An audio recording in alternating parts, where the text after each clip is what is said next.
We, the jury in the above entitled action, find the defendant, Conrad Robert Murray, guilty of the crime of involuntary manslaughter in violation of Penal Code Section 192, subsection B. Alleged victim, Michael Joseph Jackson, alleged date of June 25th, 2009, as charged in count 1 of the information. This 7th day of November 2011, four-person juror ID number 145, seat number 3. Is this your verdict? Is this your individual and personal verdict? So say you one, so say you all. Yes. All jurors indicating the affirmative. Ladies and gentlemen, I'm going to ask you whether this is your individual and personal verdict.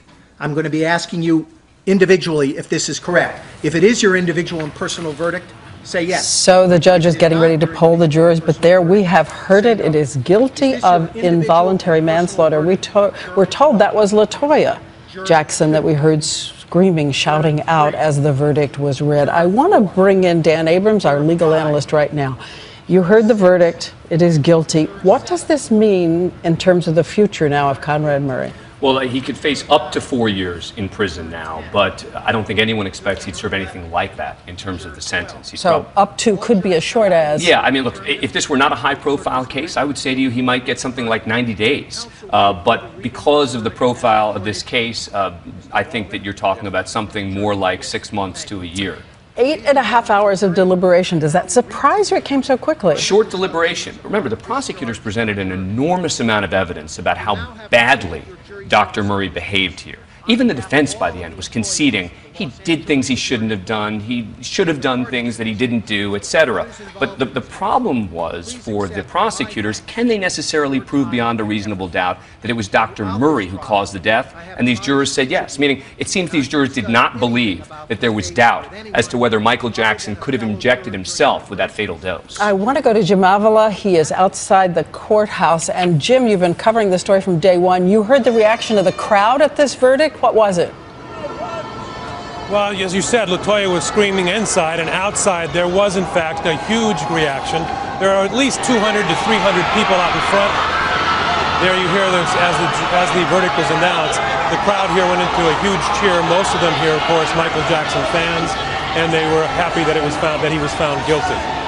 Give me a sense, Jim, of these jurors. You have talked a little bit about them, and they came from all walks of life, we know. But give us a portrait of them in this moment they have decided to find him guilty.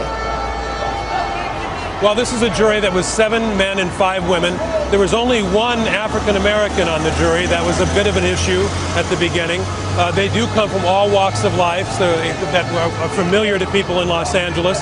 A TV director, an actor, an animator, cartoon animator, but a postal worker as well.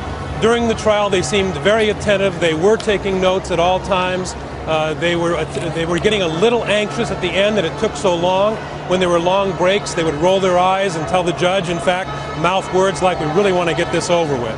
So, and they only took about 9 hours of deliberation to come to this verdict, so they were businesslike, and they came right back with that verdict pretty quickly. We're told, by the way, several members of the Jackson family were weeping inside the courtroom, but I did not see a flicker of an expression on Conrad Murray's face. Did you, Dan? No, and he's been pretty stone-faced throughout this case. Remember, he knows that there's a camera there. He knows that every single facial reaction that he makes will be discussed and analyzed.